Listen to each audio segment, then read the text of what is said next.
Double meaning production Arunmozhi மாணிக்கம் presence Udhayanidhi Stalin நடிக்கும் psycho ஜனவரி 24 முதல். Mr. Modi thunders that ever since he became Prime Minister, never has NRC been discussed. I don't know what to say to a Prime Minister who says such things.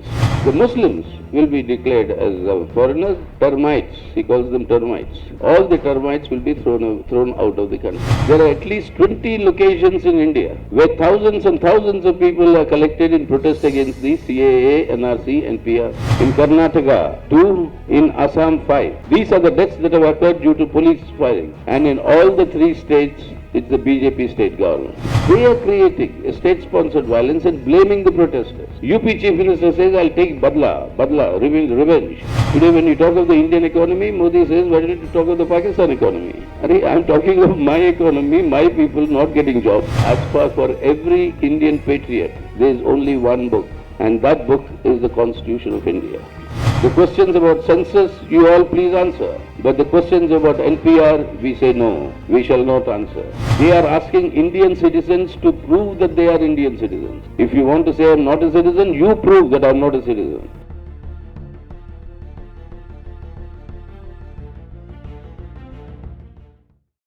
And this Modi 2.0 government, first thing what they did, what? Abolish Article 370 for Kashmir. In a most subterfuge manner in which they manipulated this whole thing. Then Ayodhya, unfortunately the Supreme Court gave the verdict but has not delivered justice. In the Ayodhya thing, Supreme Court verdict is there but no justice. And then now comes this CAA, NRC, NPR.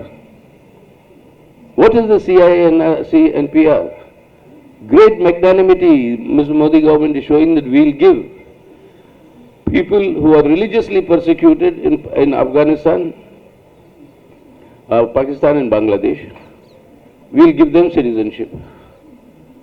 Anybody who's come into India because of any reason, not only religious persecution, but who spent a certain amount of time in India can get citizenship through what is called the process of naturalization, according to our constitution today.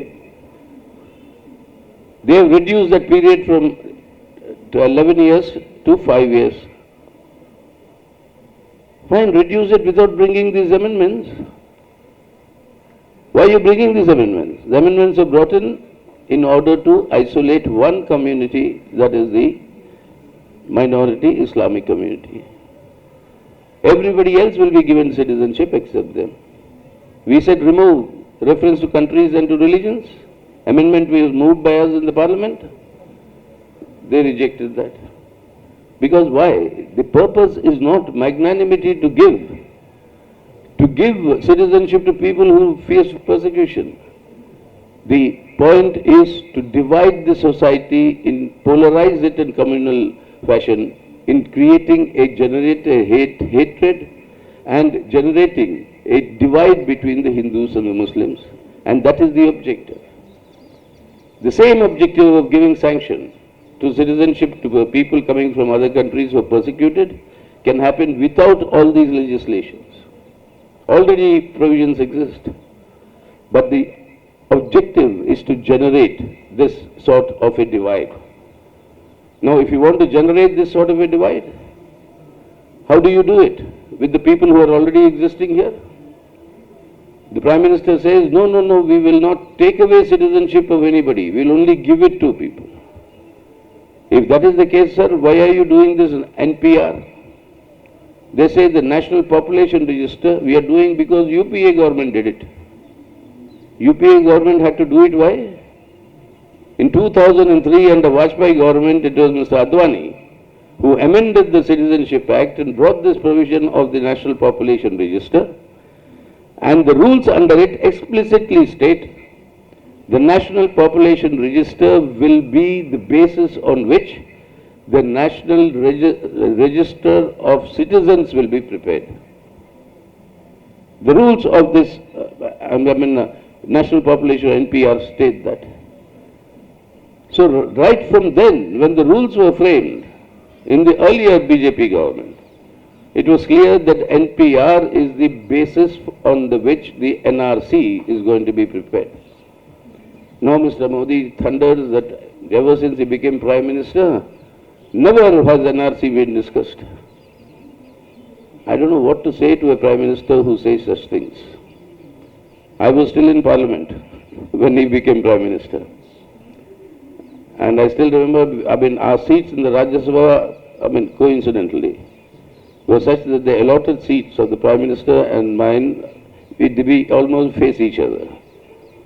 And even if I don't like it, I have to look at him. He doesn't like it, he has to look at me. So that is the situation. And 3 months after he became Prime Minister, there was a question asked in the Rajya Sabha whether NPR will be a duplication of Aadhaar. Why are you doing both? So then the answer comes from the Home Ministry.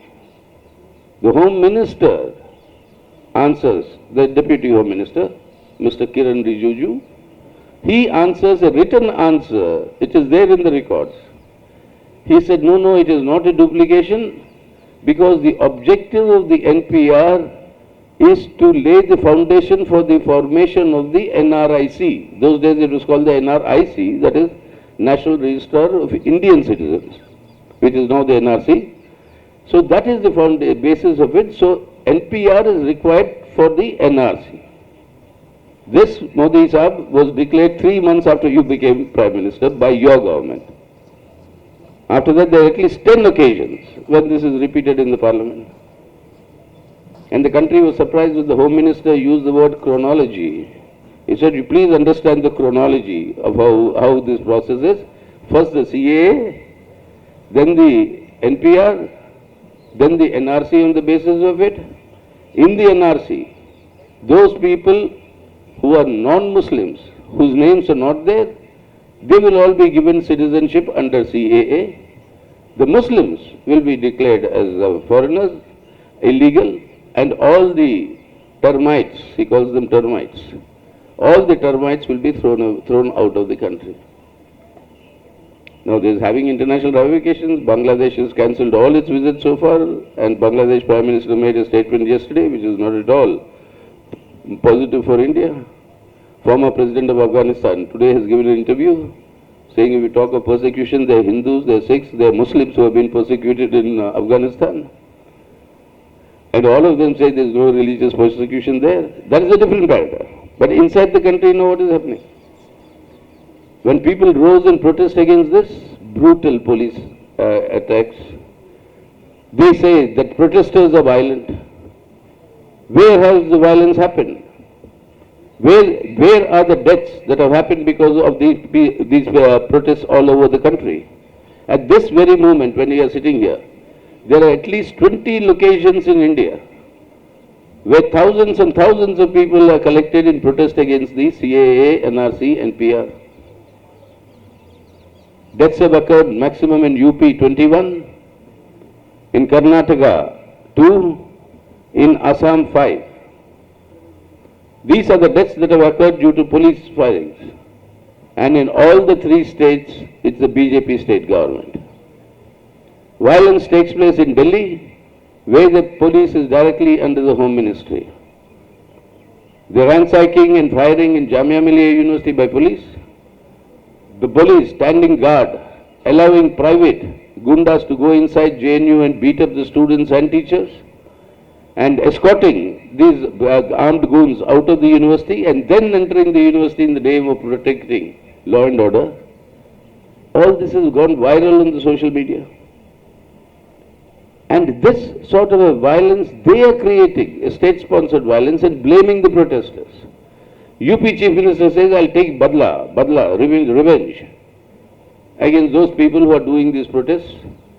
And now, his police goes and ransacks minorities' homes, destroys their properties, and the same people whose properties have been destroyed are now, cases have been filed, and people are asked to pay fines like the British used to do for damaging public property. Police damages, people pay the fine. And who are the people who pay the fine? The minorities mostly. So this is also not working. The violence thing, nobody is clear buying that logic. They say these are all anti-Indian. Nobody is buying this logic because in every single protest, The symbol that is being used is the tricolor, our flag. The oath that is being taken is on the preamble of the Indian Constitution. If that is the case, what is this being anti-national? Or Mr. Modi saying that, why didn't you talk about Pakistan? Why should I talk about Pakistan? I am an Indian, I talk about India. Today when you talk of the Indian economy, Modi says, why didn't you talk of the Pakistan economy? I am talking of my economy, my people not getting jobs. Why am I bothered about Pakistan? But that is their only obsession, Pakistan.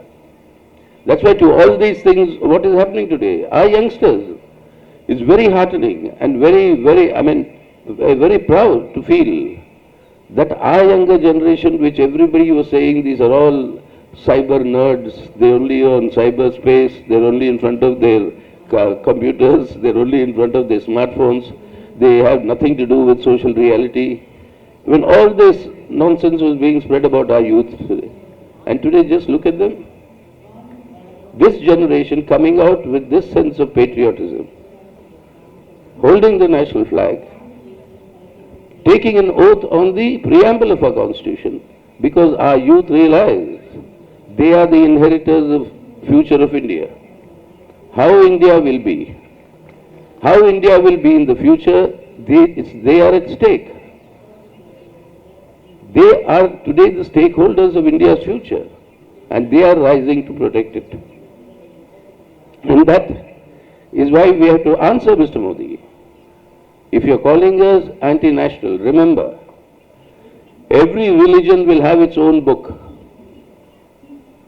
Islam can have Quran, Christianity can have its Bible, Hinduism will have many books, Sikhism will have its Granth Sahib, and we have a multiple choice as far as Hindus are concerned.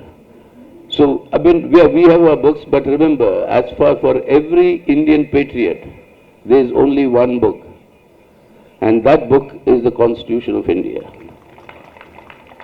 And if that is violated, rising in protest is not anti-national. Rising in protest is an expression of the highest form of Indian patriotism, and that is what are these protests that are taking place today. NPR will come first. They'll bring it along with the census. They say, oh, no, it is part of the census operation. No. The enumerator who will come to your house will come with 2 questionnaires. You don't have to fill anything. He'll ask questions, you have to answer. The questions about census, you all please answer. But the questions about NPR, we say no. We shall not answer. And those on the basis of which the NPR, they decide the doubtful category, whose names are not found in the NRC, there you have to produce documents. There we say no. They are asking Indian citizens to prove that they are Indian citizens. The law of the land in jurisprudence says, I am innocent till proven that I am guilty. If you want to say I am not a citizen, you prove that I am not a citizen. Why should I prove that I am a citizen for your sake? So I am not going to show you any documents. So that's why the language, the popular slogans that is, like for the NRC, he said, Kagaz nahi dikhayenge. We will not show our papers. For NPR, it must be jawab nahi denge. We will not give you an answer. And that way, NPR, NRC will have to be thwarted, then the CAA will have to be repealed. And this is all interlinked. More than 5 months in Kashmir, no internet, no communication, grandson doesn't know if the grandfather is alive or dead. This is continuing for 5 months, but no hue and cry on human rights violations. Because they require this sort of a government in India to bolster their profit maximization and their class rule. So this holistically, we'll have to look at it. So this struggle which we have to succeed, not only to save India, not only to save our constitution, but also to change India for the better. And that changing India for the better is exactly what the manifesto is all about, change. And that change, a revolutionary change, will have to come, for which today these battles have to be won, so that we can mount the offensive on the final battle. Indra Projects, ungal kanavu, engal லட்சியம்.